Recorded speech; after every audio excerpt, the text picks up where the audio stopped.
Hi everybody, I'm Trina Mikkelsen here from Montreal. I'm a yoga therapist specializing on menstrual health, and I'm coming to you here in the first week of the new year 2017. So happy New Year. I used to really not like New Year's, because everyone was talking about this idea of New Year's resolutions, of adding things to their to-do list, of wanting to do more, be better, and for me, I was already up to here, like struggling with so many things that I felt that I wasn't able to do. I struggled with endometriosis for a good 10 years, and my phone is talking to me as always. And for me, this idea of adding, of doing more, of doing better, it made me want to curl up in a ball and scream, I need space, no more shit, go away, like I couldn't, yeah. It was already a time of feeling disappointment that I had to say no to things, that, a sense of being overwhelmed, that just getting up and doing the basic things, going to work, eating, moving, getting through, traffic was already hard, and trying to keep up with my friends and families, social life and feeling connected was a chore, and eventually it had to come to a halt. And the one most the biggest lesson, let's put it that way, the biggest lesson, the silver lining for me having a chronic illness like endometriosis was that it forced me to be really clear on what's important to me, to be really clear on what projects and people was nurturing me, was giving me energy, and what was cutting me away. Hi Jean-Michel, thank you for the heart. What kind of projects and people were draining me, was making me feel overwhelmed and tired and sad and frustrated, and I needed to find a way to reserve my energy. I needed to find a way to not do it all and still not feel that I was living less of a life, still not feeling that I was a victim and that I wasn't able to do what other things were doing, what other people were doing, still feeling that I was in a life where I was moving forward, where I was following my dreams, where I was making a difference, where I was living my purpose. And endometriosis forced me to stop and to listen and to start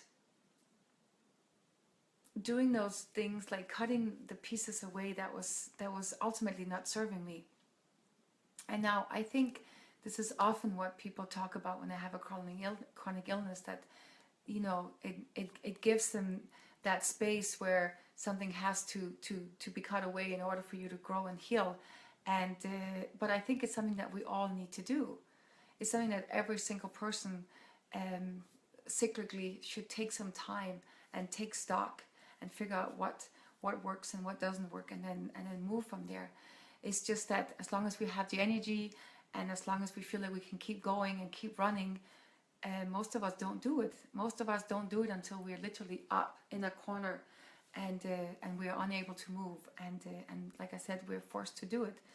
But I do feel that that's where things shift for everybody. So New Year's, this idea of having New Year's resolutions, of adding to the list, for me, New Year's have become a time for me to follow nature. January, a lot of people like run to the gyms, and it's like, okay, we're going to do all this amazing stuff, and this is going to be different this year, and I'm going to do more, and I'm going to do better. But the idea is that if you look outside, at least where I live, it's winter. Nature is coming to a halt. Nature is going inward. And I want you to allow yourself to follow nature this year. To allow yourself to draw inward, to be still. Allow yourself to journal more, or whatever, draw, whatever natural way that you feel you're connecting to yourself. Do more meditation. Just really be still and percolate. And take the time to look back over 2016 and see what worked. Where did I really care for myself? Where were I able to balance the fact that I have a body that needs to be listened to, that I can't just keep running? Where was I able to find that balance between nurturing myself and the people that I love, and at the same time keep moving forward, keep being in a sense of movement? And where did I overdo it? Or where did I bring stuff in that didn't support me? So taking that time, first of all, to balance that and to take stock. Sorry.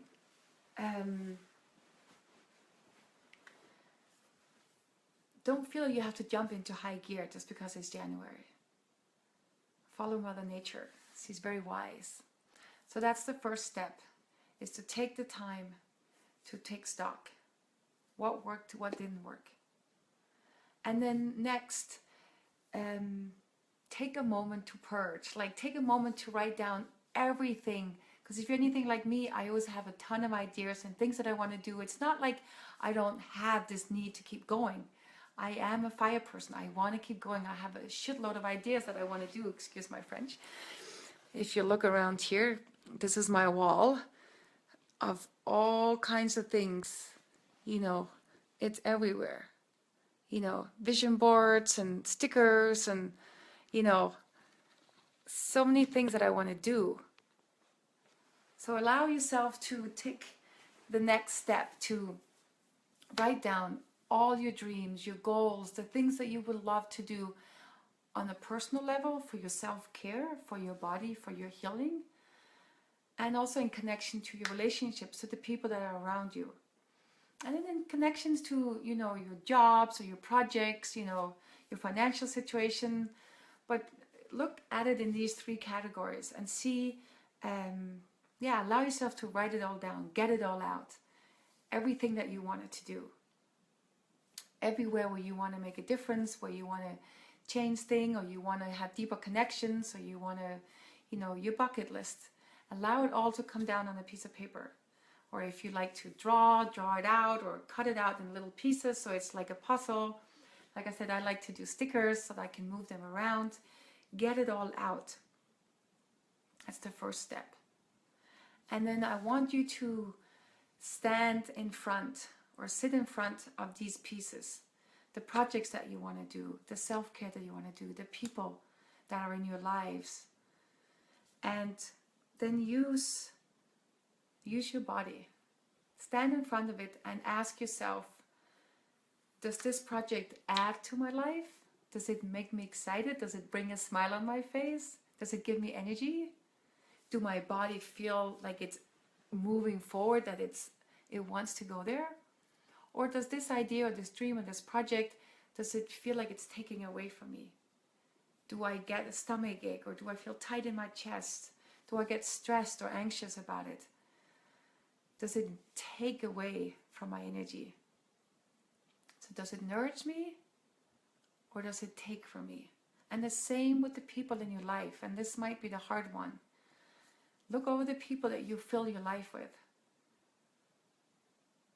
And do that same exercise. Does this person nourish me? Does this person give me something that fulfills my life, that adds to who I am? That am I excited to go for coffee with this person? Or is this person a chore? Does this person drain me? Because what often happens in this big to-do list, and with all these people that we have, and this full life that we have, that we have leakages. Like, it's like we're a water hose with holes in it, and we want all the water to come in a straight purge out the other end. But if it's filled with all these holes where things are seeping out, energy is seeping out, we slowly deplete ourselves.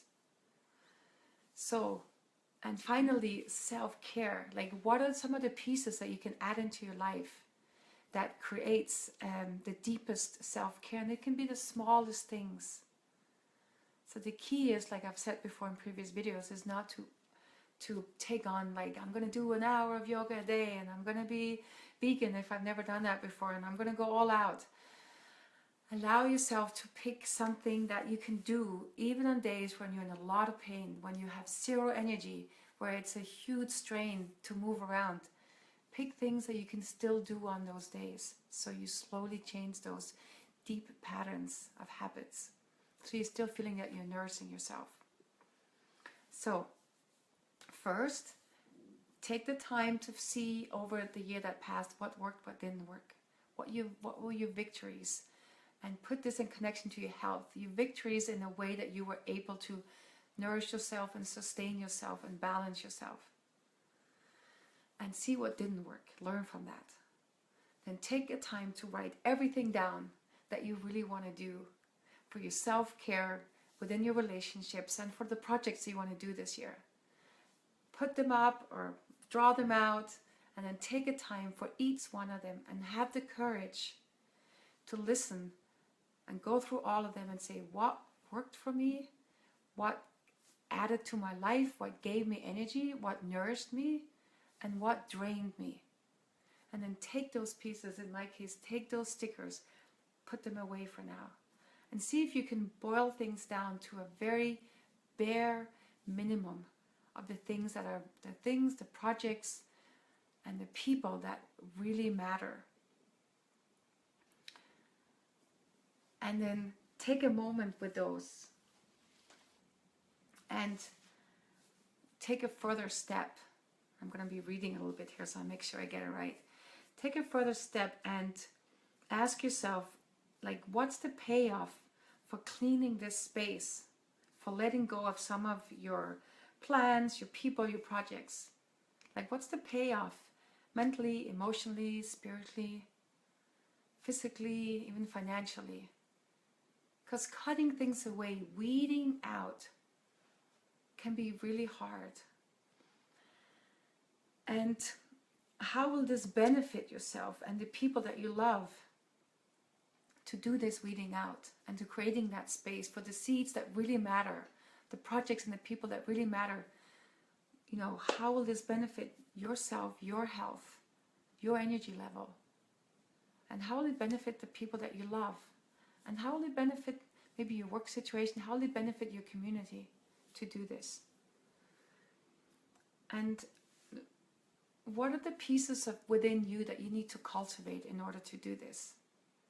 You know, we are a lot of things, and some parts of us tend to pull us back, you know, and not support us and nourish us. And some parts of us supports us to grow and move forward. So think about what are the pieces within you that you need to cultivate, and which are the pieces that needs to be weeded out. Like every spring I go and I buy with my daughter these little packages of seeds. You know, we have a balcony and we put new soil in the balcony buckets, and we plant the seeds and we water them. We make sure they have sun, and lots of seeds come out. We planted way too many, you know, and if we wanted to keep all of them, they would most likely all die. There wouldn't be enough space for all of them. This summer we planted over 20 sunflower seeds. We ended up with one perfect sunflower. So, and it took us a while to figure out, you know, how to do this. And it turned out the sunflowers, because they grow so tall and so wide, they need a lot of space. So we had to weed out a lot of little sunflowers. And it wasn't easy.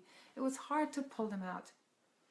But we knew if we didn't, we wouldn't get any of them. So it's this idea that to cut away, to weed out, is sometimes the absolute best way to grow and heal. And it takes courage. But if you can see the bigger perspective, if you can see that this is a way that you will be able to move through 2017 with deeper connections to the people that really matter, if you let go of the ones that don't, with an ability to have the time and energy to really care for yourself, because you're cutting away all the things that ultimately doesn't matter.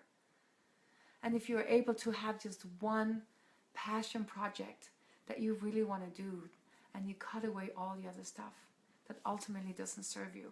And now that doesn't mean that that long list that you started with isn't still there. Like I was saying, and I'll show it again. This is our list. Like there's list and list and list of things here that we want to do in our office. It keeps going on the other side of the wall here, on the other side of the room. So the things are still there. These are still dreams. These are still things we're moving towards. But we allow ourselves to cut into the bare bone so that we have that ability to cultivate and to heal. A condition like endometriosis is an inflammatory condition. It's a condition that is caused often by a lot of stress, by a lot of imbalance, by this sense that we want to do it all, that we have so much that we want to birth. There's so much going on here. There's so much going on here. There's so much going on in here that we want to birth, that we want to get out. But what often happens is that when we're trying to birth so many things at the same time and be in so many places and with so many people, the energy comes to a halt. It blocks. Because it's not possible. You can't birth 10 kids at the same time. You can't start 10 companies at the same time. Trust me, I tried the company one. Didn't work. You know, pregnancy is a beautiful example. Just like the planting a seed and the nourishment that goes into that sunflower to come up. You plant one seed in your womb, and that seed takes 9 months to grow, and then you birth it. And then it takes another 2, 3, 4 years to be with that child all the time before it starts being able to go on play dates and be more interdependent. And it only works that way. So allow yourself this new year, instead of adding to your to-do list, instead of running out and having this feeling that you want to do more, that you should be more, that you should be, adding more to your life to feel fulfilled. See what happens if you do the opposite. If you allow yourself to weed out, cut back, so that there's a few relationships, mainly the one to yourself, and projects and people that you will see grow into healthy, strong projects and relationships. And make sure that everything that you then bring into your calendar that you want to do, that these are small enough that you can do them and be a success, even on the days where you're in pain and tired and where you haven't slept more than maybe 45 minutes in a night, and you kept waking up and turning over. And make sure that those days it's still possible. Know that your healing is the most important project. That's how you're going to have the energy to do everything else. And I know it takes courage. I know that we are in a society where more and more and more seems to be, this overdoing, overachieving seems to be, and being stressed seems to be fashionable and a way to make you feel like you have a life. Ultimately, it's the opposite that happens.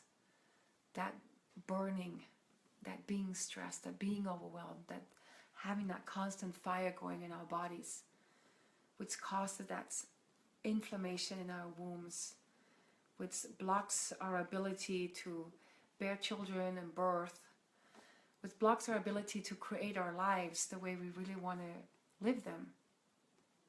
It takes a balance of being earth, of being grounded, of being still, together with the movement and the activity. I would love to hear any comments. Please, once you've seen this video and you've worked through it, let me know. I would love to hear how it goes. I would love, for any questions, if anything you want to know more about, please feel free to contact me or write below. Thank you so much. Namaste and Happy New Year.